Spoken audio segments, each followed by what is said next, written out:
All right. If you are someone who struggles with memory, like maybe you're like me, and you forget a lot of details, like maybe dates, times, where you need to be. Clearly, I forget a lot of things, and I think it's because I'm just overloaded with stuff all the time, and we're only human.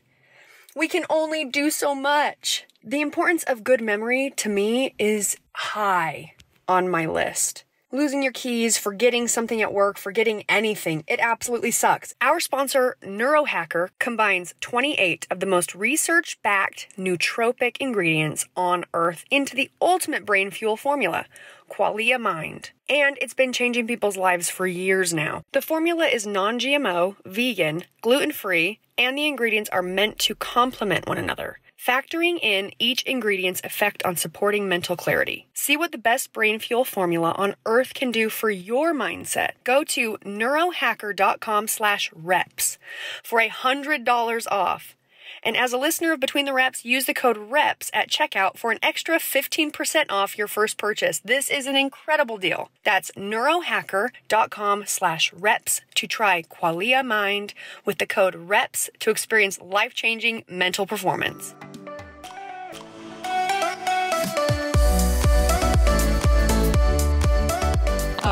Just your hair's finally had enough. You know, it's like, I'm done. You know what? I am what I'm out of here. My hair is rejecting my weave. I am who I am, and you're going to have to accept it. No more beads. No more weaves. Yeah, dude. All right, guys. Hey, good morning and welcome to, well, it could be any time of the day.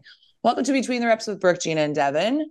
Yep. And this won't make much sense to you, but I'm going to finish my thought. Yeah, finish it. If that really was what was happening to me, like let's say I took my extensions out, it's like I'm exaggerating, but just go with me anyways. I would be a weird Barbie. Oh, you would be a weird Barbie. You would be. We all probably would be. What happened to your hair? My owner got a little overzealous. Thought she It is like those little plugs too. Yeah. Yeah. A little science experiment. Got played with too hard. Yeah. The Misfit toys. Isn't that what they did? Yeah. I used to love, which movie was that? Rudolph? Yeah. Is that a Rudolph movie where the other guy just wants to be a dentist? Those old cartoon Christmas Carol or movies. So good. I watched them all the time. Frosty the Snowman. So good. You know? Happy birthday. No, I loved the Misfit Toys one. Yep. And it had the Bumble. Mm-hmm. Was it the Bumble? Dude, you know what we have like right down the street that I never knew? There's a Bigfoot museum. Oh, I know. No, I've seen it. I wanted to stop there so many times. But I mean, I've seen the sign, but I just, for some reason, just didn't realize it was an actual museum. No, but Kylie, my daughter, went like, I don't know, a couple months back. And it's just like one room. But the funny part is like, it's just a guy. Like there's no actual like Bigfoot proof. Uh-huh. It's just like this little old man. He said he used to work in tech and he decided to sell everything and open this Bigfoot museum.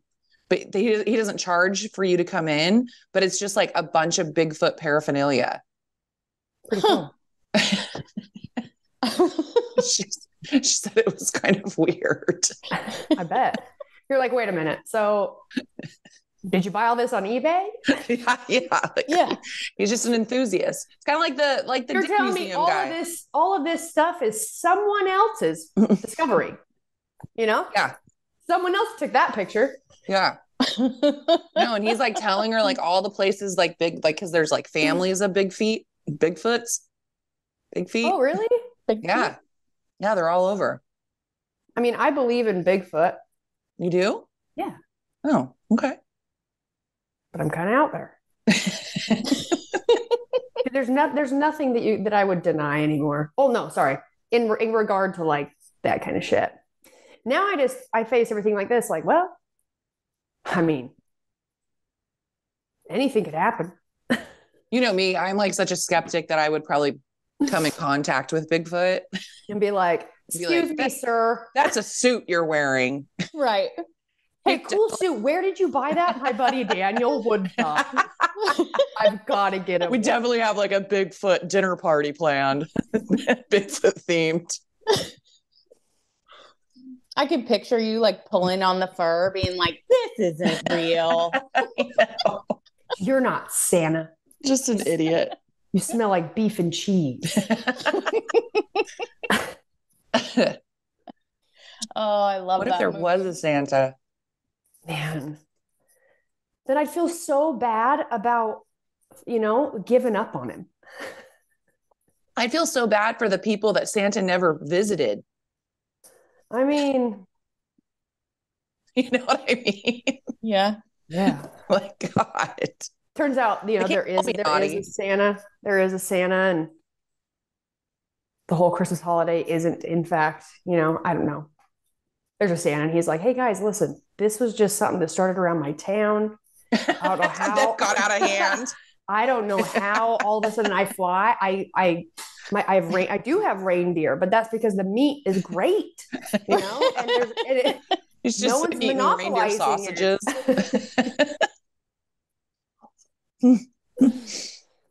The elves are just his kids that he had doing labor. He's just a slave driver. Yep. Yeah. Back to work, Jimmy. He's just got a million wives. He's like the FLDS. Santa Claus was them the entire time. Yes. What else? How about you talk about what it's like dropping your daughter off to law school and you're a single mom? She's like, I'm broke. Yeah. I feel like I've been hemorrhaging money. I don't know. It's been very strange. Like, this is a very strange season of life. Like, you raise these kids and you keep thinking, I was thinking about it earlier today, like when they were toddlers, I was like, oh my God, I can't wait till they get older and they can do stuff for themselves. And, then they're teenagers. I'm like, oh God, I can't wait till they get older and get out of this, asshole phase. And then now I'm like, oh, I wouldn't mind rewinding. Yeah. I want to take it all back. I want to start over. Yeah. So, it's kind of wild. And even just being in Tennessee for, a number of days and kind of having to figure out life here with her it's so different than California. I can't even. It is in a lot of places. And I've never even been to a lot of places there. It's actually one place I'd like to actually maybe do some trips just to see the when you see pictures of Tennessee, it's gorgeous. Mm-hmm. I want to go and just, I don't know, take a walkabout, Yeah. It is very green. Very, very green. It rains. It's been raining a lot here. Everybody is very nice. It feels very safe. We're in Knoxville. It feels really safe, and it's a pretty neat town. I really like it. It is a city. There's city drivers and homeless and all of that. There's all of the issues that cities face, but it's on such a different level than California. Like, the other school she got into was in San Francisco. And oh, no. While I would have loved to have had her at Closer, home, right? Like I just couldn't even imagine her living in downtown San Francisco. No, I don't mind visiting San Francisco. It has a lot of really great places to go, great food, great, activities and things like that. But their homeless situation is so out of control. So bad. It's so bad. Daniel was telling me, because he's from there, and he was saying that he saw that somebody had an app, and it was called like Poop. Well, there's that one. Yeah, there's the poop app where I recently saw a picture of it, what it looks like.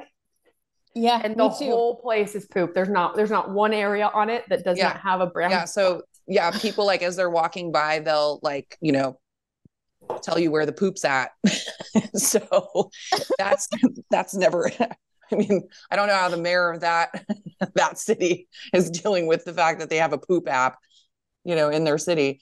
Probably just raking in a little bit of cash, if there's any little like dollars in the app, like, well, they were saying, how you make money.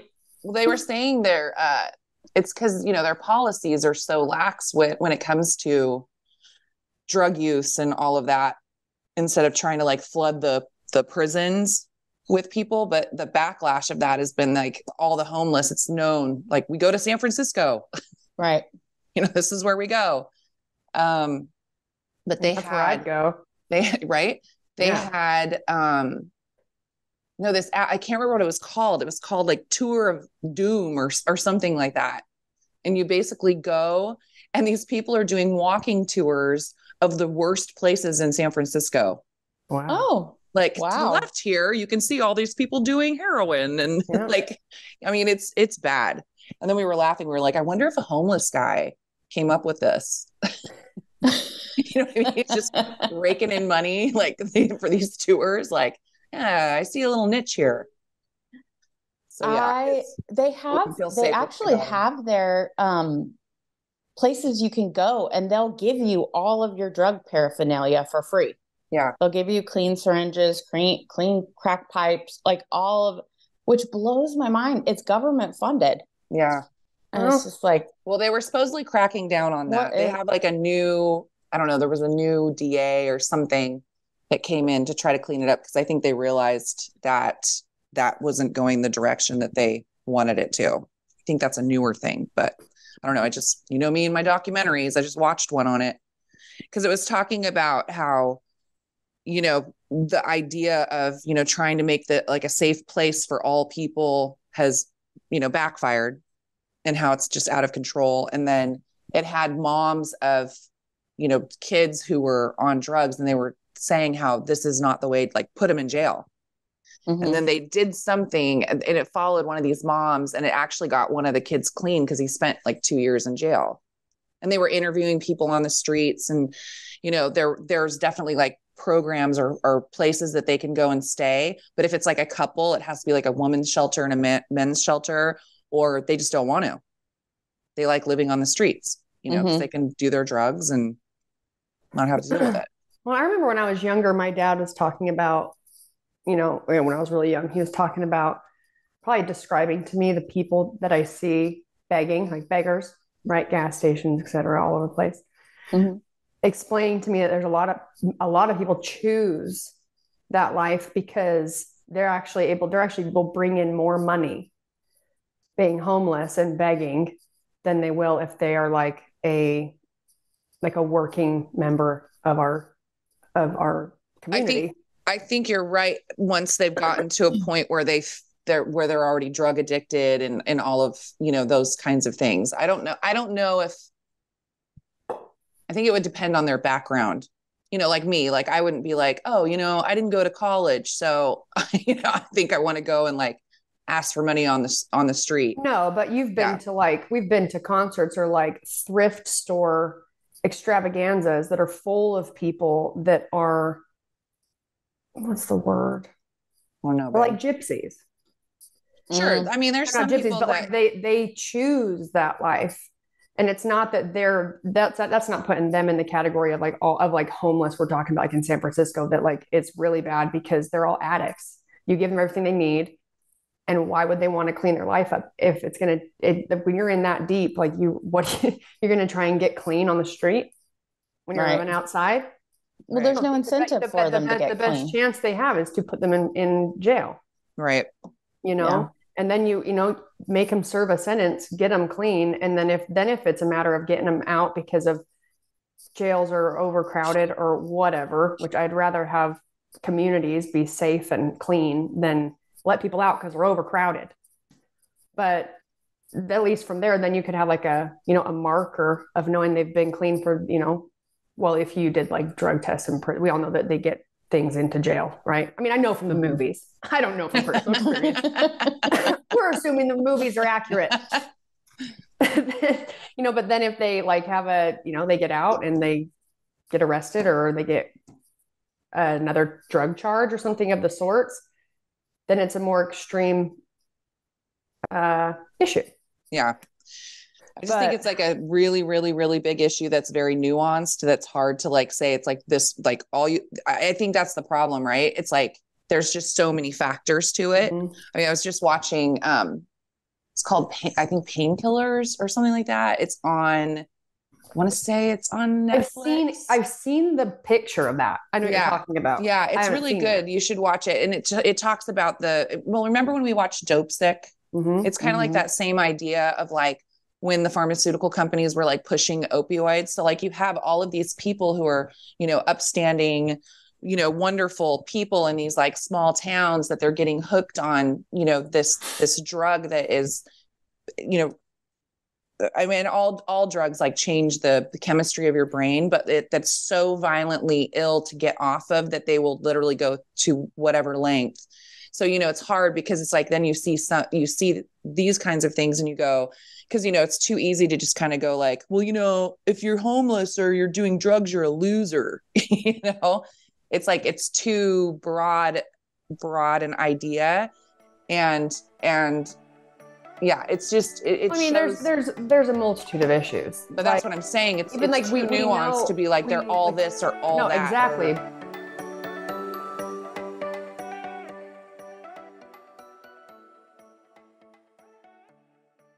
All right. If you are someone who struggles with memory, like maybe you're like me, and you forget a lot of details, like maybe dates, times, where you need to be. Clearly, I forget a lot of things, and I think it's because I'm just overloaded with stuff all the time, and we're only human. We can only do so much. The importance of good memory, to me, is high on my list. Losing your keys, forgetting something at work, forgetting anything. It absolutely sucks. Our sponsor, Neurohacker, combines 28 of the most research-backed nootropic ingredients on Earth into the ultimate brain fuel formula, Qualia Mind. And it's been changing people's lives for years now. So with the help of my podcast and being able to connect me to the company Neurohacker and getting my hands on a bottle of Qualia Mind, that is what I am using now. And I'm sticking to it. It's about consistency. Qualia Mind is indispensable. It helps support long-term brain health. I spent a lot of time reading reviews. I'm a big person on the proof is in the pudding. And I'm telling you, I really feel like I can feel a difference in my focus, in my mood, which is really important, and of course my memory. The formula is non-GMO, vegan, gluten-free, and the ingredients are meant to complement one another, factoring in each ingredient's effect on supporting mental clarity. It's also backed by a 100-day money-back guarantee, so you have almost 3 months to try Qualia Mind at no financial risk, and then you decide for yourself. See what the best brain fuel formula on Earth can do for your mindset. Go to neurohacker.com/reps for $100 off. And as a listener of Between the Reps, use the code REPS at checkout for an extra 15% off your first purchase. This is an incredible deal. That's neurohacker.com/reps to try Qualia Mind with the code REPS to experience life-changing mental performance.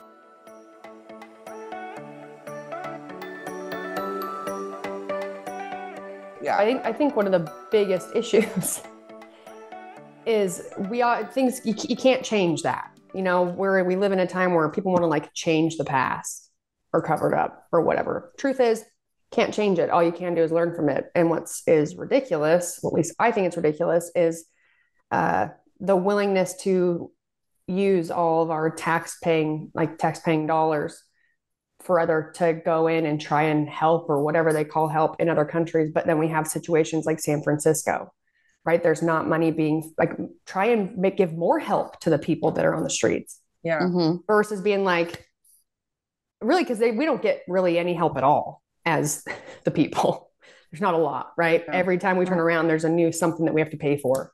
There's a new something. Yeah, no, I don't believe in like giving all the handouts and all this stuff. I just mean that if there was an effort to like put, America put their mask on before they help, anyone else like on an airplane, then we could maybe actually start to help a lot of these people that really shouldn't be in that situation.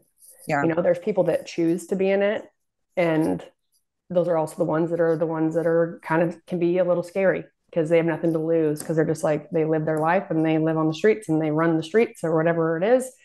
There's a lot of people that I could imagine from COVID that have been displaced and are in an in-between situation where probably like shelters and things like that are overflowing, right? There's nowhere for people to go.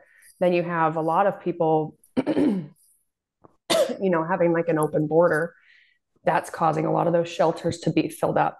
Then you have people here that can't get help. And I do hope, and I wish that it was different. So I hope that things get better. Yeah, I don't think they're going to. Probably not, but I have hope. Well, I think that's it's just funny. There's things that a logical person can look at and be like, there's clear ways you can start solving these things.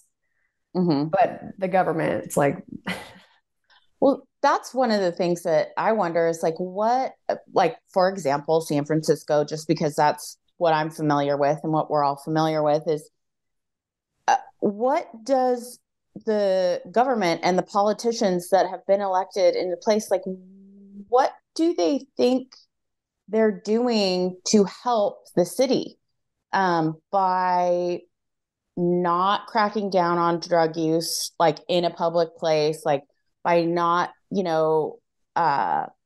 having more resources for rehabilitation or the homeless to go to? Like, they're just dumping money into sort of perpetuating the problem by giving, free paraphernalia, by allowing them to just do whatever they want on the street. It is hard to try and like decipher or like, it's like, what do they think is good about that? I think it's a snowball effect, right? It's like when it was first happening, it was like, well, let's treat these people like, human beings and let's do this. Well, the problem that they didn't think about is that now you have this huge influx of people coming there because of that word of mouth and whatever. And so now you've got, it started with an idea that was like probably felt like a good idea at the time. And then it just turned into something completely different. And I think like now, I mean, with the amount of people that are there, I don't even know how you would have a police force large enough to deal with the problem there. I don't even know. Yeah. Yeah. I mean, I'm certainly not going to solve it. No. Me neither. Me neither.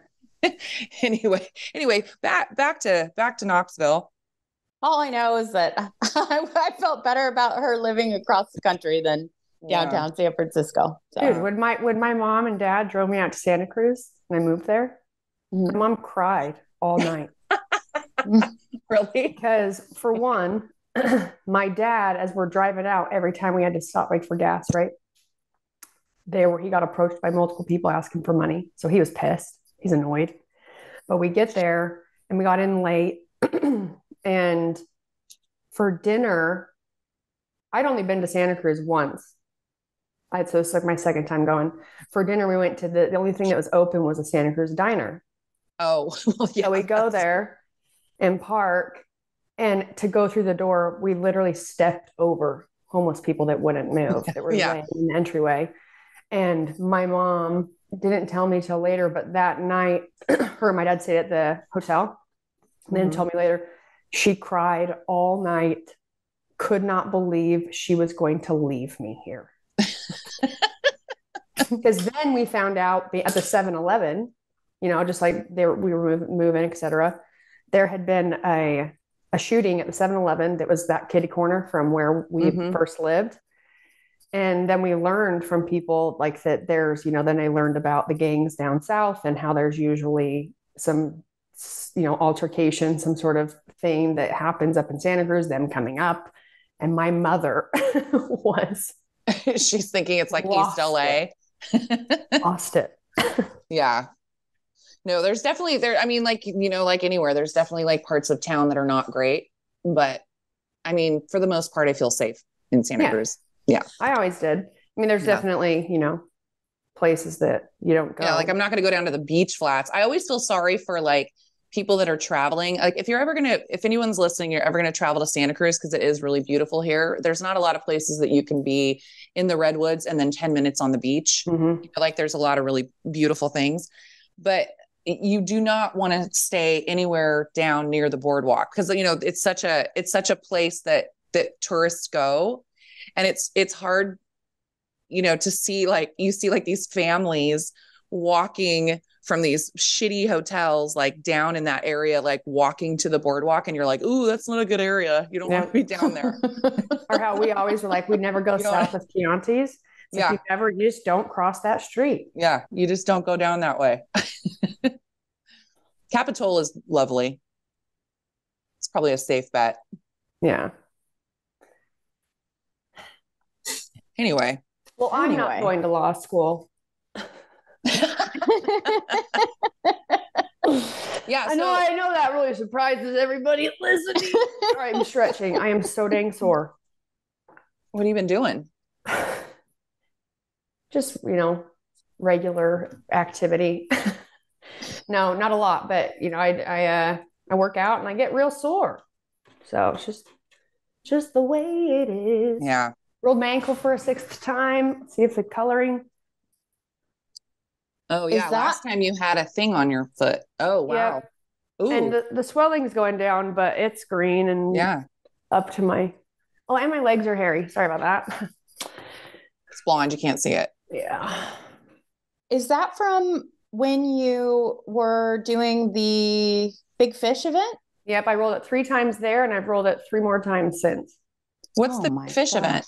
When I did the veteran fundraiser, 30 hour. Oh my God. 30 hours. Yeah. Have you watched the movie The Covenant? No.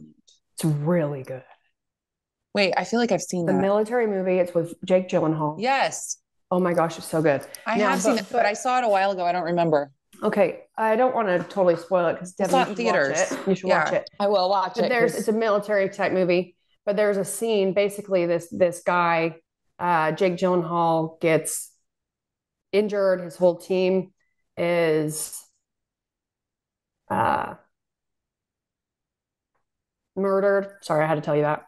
Anyways, there's this one guy who tries to get him out of there, and he's a translator. Local. He's a local, and he like trudges by himself. He can't take main roads because the Taliban's looking for him. All these things, and he's like gone for, I think it's like 2 weeks or 3 weeks. Yeah, he had to take him like hundreds of miles. Yeah, hundreds of miles. He's super injured. So Jake doesn't remember anything because he was smoking opium the whole time. It's the only thing that he could get him for pain. But anyways, I was telling my dad, because we're watching it, and there's just this part that's like so unbelievably physically demanding for him to get him up this hill. And I thought to myself, like, all this shit, it's like, this is why my event was 30 hours. It is just grunt work. Right. It is like nonstop, one foot in front of the other, just going, putting your head down and doing it. Yeah. And it was really cool to watch that, because it just made me, like, I already knew, like, I had obviously the idea. I already know that what I was doing is nothing compared to what those men and women like train and do. And when they're in the middle of it, you don't have another option. You don't get to quit. Right. Right. Well, their lives are at risk also at the same time. Yeah. And you should watch it, Dev. It's a great movie. I will. There's another one that I haven't seen yet that me and my parents have been waiting. We were going to watch. It's called Sisu. Which is, I saw that. I loved it. Sisu is a word. I think it's in Swedish or something like that. That is used by, I don't know which department, or maybe it's all like special forces, like special forces thing. Yep. But it's about this guy who, it's over in Norway or something like that. And he finds gold buried on his property, and it's in the period of like Nazi Germany. And it's basically this guy who the Nazis come to take it away. And he's old and he just ruins. He's like a retired special forces. And then, it's like one of those like one man against everybody. Yep. Yeah. And he just fucks up the Nazis. Oh yeah. He just fucks them up. It's like one of those age old tales of like, they think they've just come across some old miner, right. and then they mess with him and then he just takes full revenge.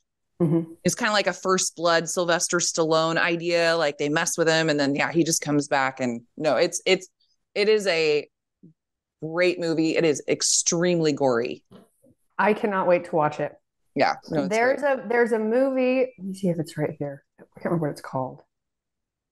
It's called Old Henry. Have you seen Old Henry? I have seen Old Henry. Same storyline. Yes. So good. Yes. But it gets even better. I don't even want to. Do I ruin it? No. I know what you're going to say. Like when you find out who he is. Yes. Yeah. He's Billy the Kid. Yeah. You just ruined it. I know. I said I was going to ruin it. Yeah. But it's really good. And it's a movie that you'd pretty easily could overlook, especially like I didn't overlook it because I was looking for Western films because that's what we like. My dad really likes to watch and I like to watch. But it is really good. If you get the chance to watch Old Henry, give her a watch. It's the same sort of idea. This person that's just living his life, in his old age, people coming to mess with him. Coming to mess with him. I'm going to have to watch those. I'll download those for the flight home. Good idea. Yeah. Hopefully it doesn't take 24 hours again. Is she in an apartment, a dorm, a home? An apartment. She has a roommate that's really cute. Okay. She's better than roommates at college? Oh, yeah. Well, so far better.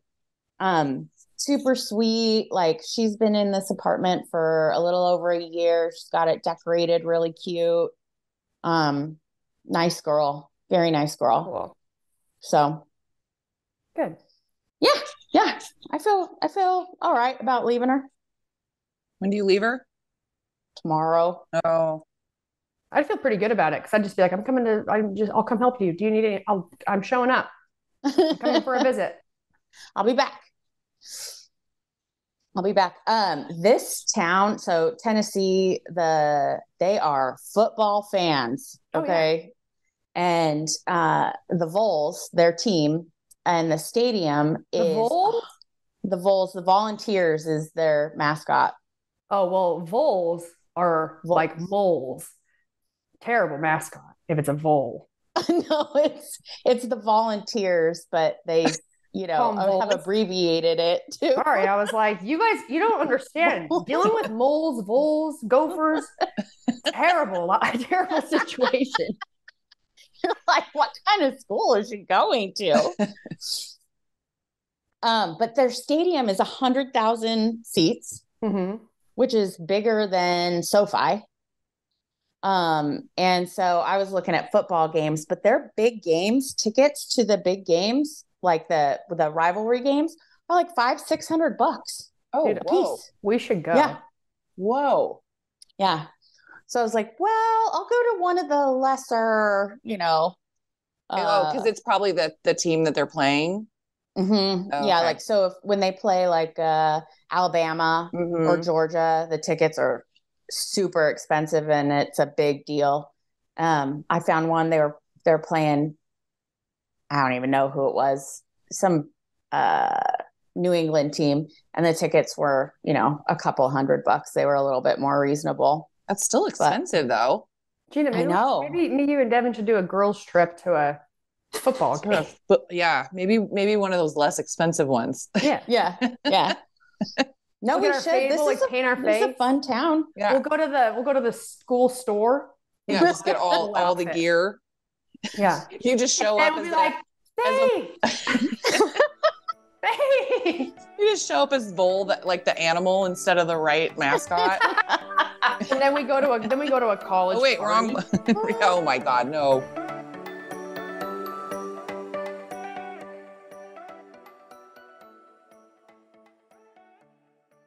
episode of Between the Reps is brought to you by Caraway. You guys, let's talk about kitchen pans. Some of you may already have like the pans of your dream. You have the pans that work, that you love, that you'll never get rid of. Maybe you're like my mom. I mean, my mom has pans that have been around since I can remember. And there's something about that I love, and there's something about those pans that she was given that they lasted. Caraway's non-stick kitchenware makes cooking a breeze and cleanup easier than ever. Not only that, but they're beautiful. I mean, having a whole set of pans and kitchenware that it's all the same color and it all matches. I love that. I love having a beautiful kitchen.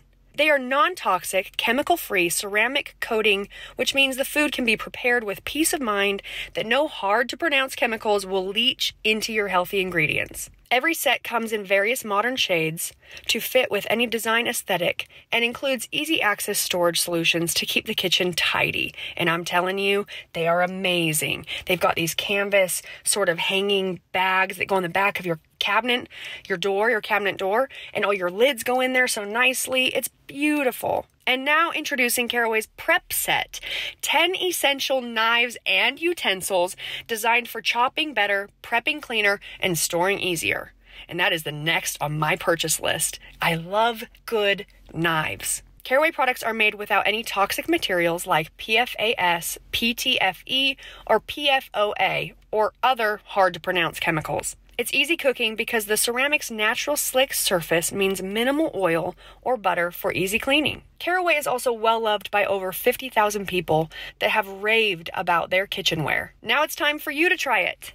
Visit carawayhome.com/reps to take advantage of this limited time offer for 10% off your next purchase. This deal is exclusive to our listeners. So visit carawayhome.com/reps or use the code REPS at checkout. Caraway, non-toxic cookware made modern.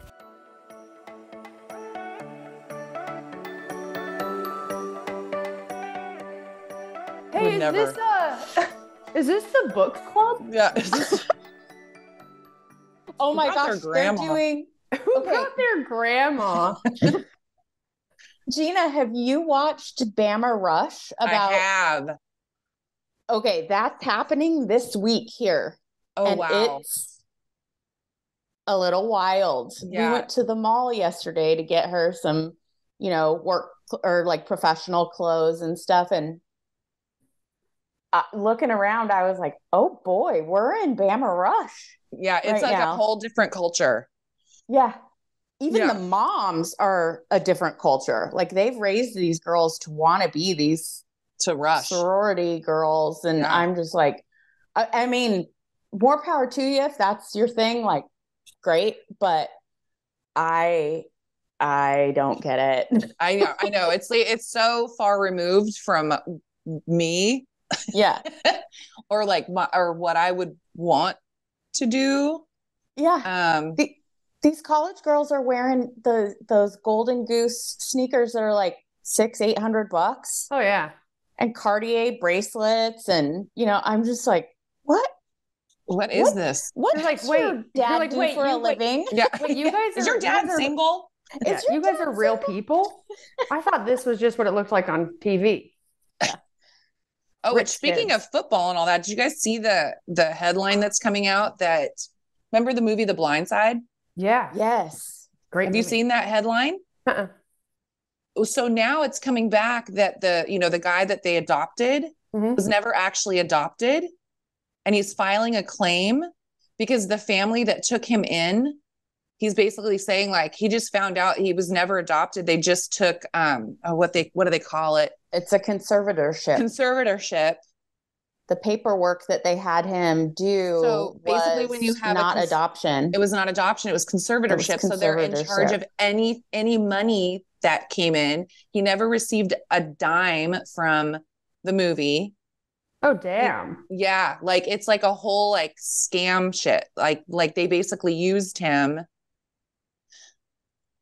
and they sold this story, and they sold, like they took all the money from this movie.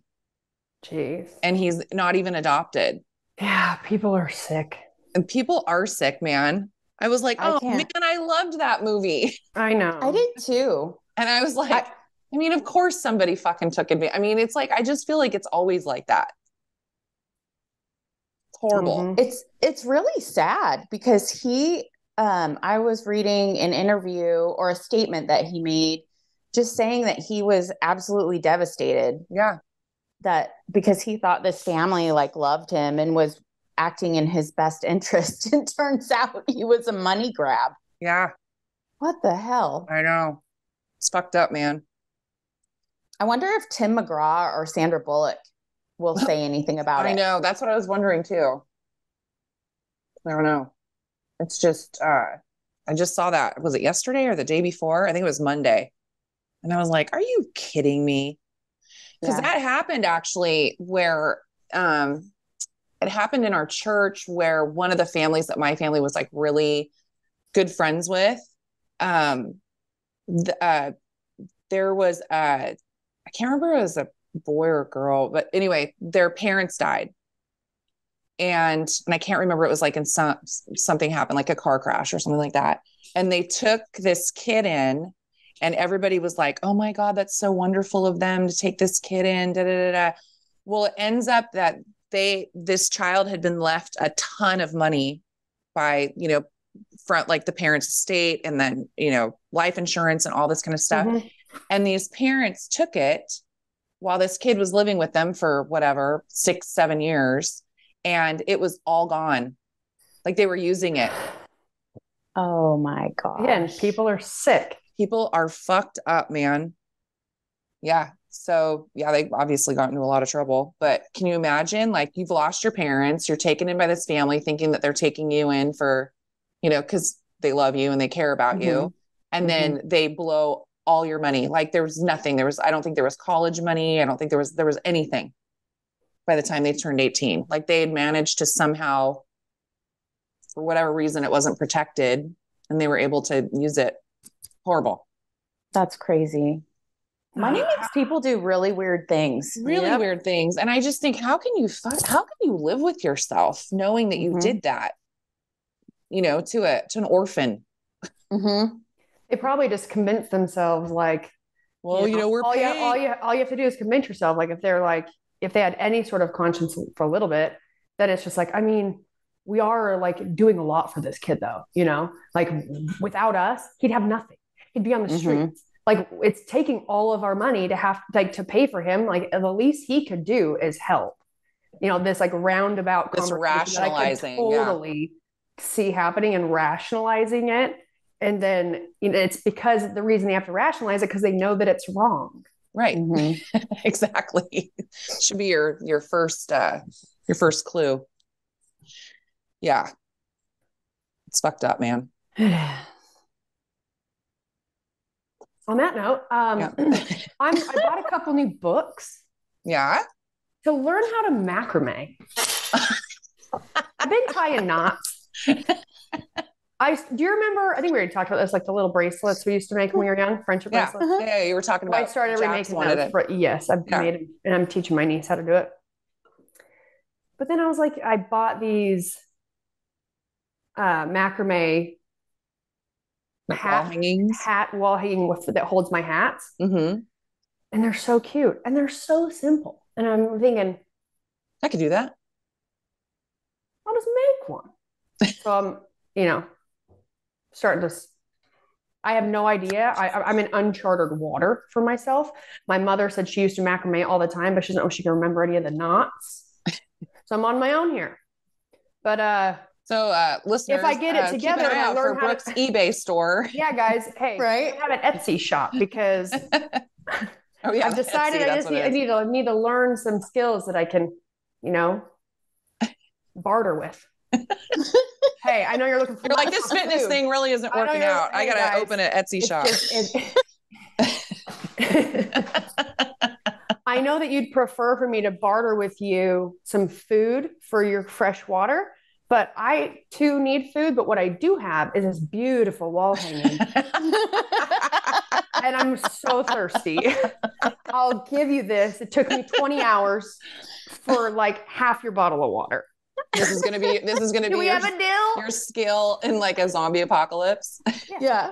Brooke's just out there, like you know how they have them like on the beach, like with all the hats. Uh-huh. You just got like your macrame walking down. Well, they do that. They do that when we were in Bali with or like you go to Mexico. Yeah. You know, they do it with like the macrame swing chairs, hammocks. Yeah. You know? Yeah. I think it's a bright future for you, babe. Yeah. I mean, listen, they've been making them for a very long time and it still hasn't gone out of style, which tells me should hold up. Should hold up. Yeah. Stands the test of time. Yeah. I thought about figuring out how to make like natural soap. You know, I was having a brainstorm trying to think about like what are all the things that could bring in money for my dad at the ranch. And then I thought, oh, maybe we make soap, you know, me and my sisters. And I'm like, listen, we'll start an Etsy shop. And then I learned that my dad has no interest in getting milk cows. And you're like, the resources aren't there. No. And I guess I don't want it that bad enough to make it happen. Yeah. So soap's off the table. Macrame it is. I feel like soap, like the soap market is pretty oversaturated too.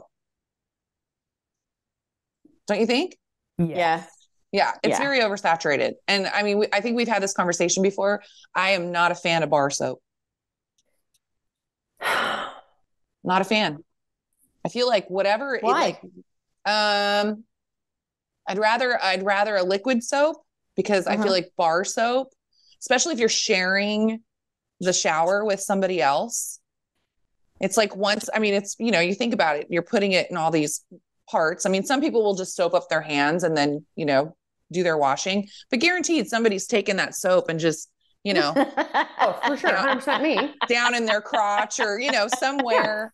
And then putting the bar. Yeah. And then putting it just back on. And you're like, you know, like when you get in the shower and you see the bar soap and it's got all like the bubbles on it, like, oh, that was just used. Yep. Right. But that's why you grab it, you rinse a layer off. Well, sure. But if you're in a shared situation, you don't know what somebody else is doing. That's true. And I guarantee you, like I've definitely been in a situation where there's like, you know, a pube or something on the soap. And I'm like, I'd rather just pump it. Rather pump and dump. Pump and dump Pump and dump. I prefer liquid soap too, Jeanna. I just had to hear your rationale because I knew it was going to be great. It's going to be something bizarre. It doesn't make sense. No, it does make sense. Yeah, I just it's just gross. There is something about using a loofah, you know, that's satisfying. Like you cover yourself in bubbles. Yeah. You feel cleaner. Yeah. I agree. But even then, you don't want a shared loofah. Well, no. Yeah. No. Well, I'm just thinking like my family, like you think of like a family of 4 or 6 or whatever. And like, there's some people that don't all have their own bathrooms, right? There's like a shared bathroom and, you know, kids are gross. Like, I don't want to be sharing bath things, even if it's my own kids, you know, because kids are nasty. I mean, adults are nasty. I mean, you did give me your old tongue I did. I did. So like the pot, but I ran it through the dishwasher. But I ran it through the dishwasher on high. I still have it. B, you can buy one. It's like $1 or something. No, I know. I bought one actually because that one really doesn't really work that good, and I've had other ones. But the one I got at Walgreens, once I took it out of the package, it didn't look really like the one, like the picture. I think I'm just going to order one online. Yeah, because there's not a lot of options for tongue scrapers at the pharmacy, or there's really not. So I'm just going to order a new one.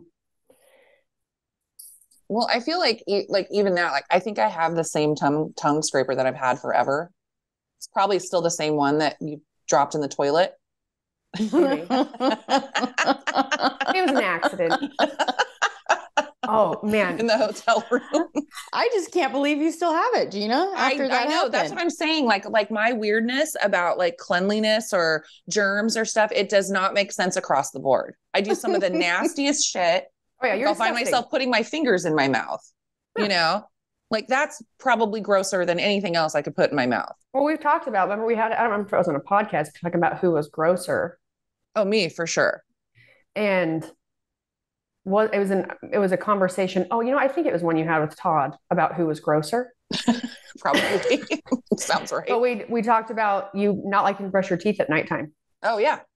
But I've become pretty gross at night. Yeah. I just hate brushing my teeth at night. I'll brush my teeth throughout the day. Like yesterday, the kids were coming over. I brushed my teeth at 6.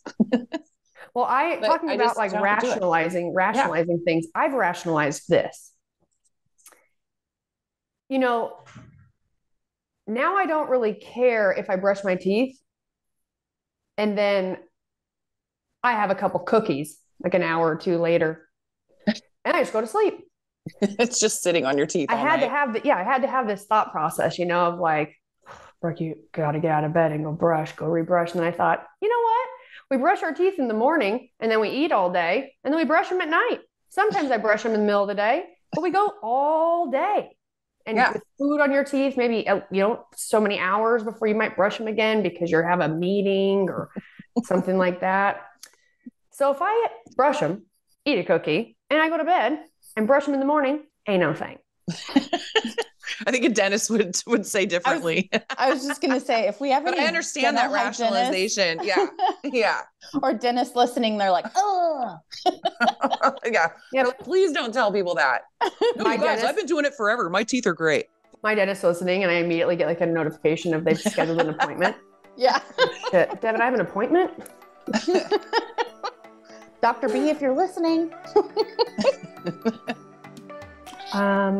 I was lying. All right, guys, wrap her up. We're wrapping it up, guys. Well, thanks for listening. Yeah, don't forget to rate, review, subscribe, 5-star rating, 5-star warning. And we'll talk to you guys next week. Talk to you next week.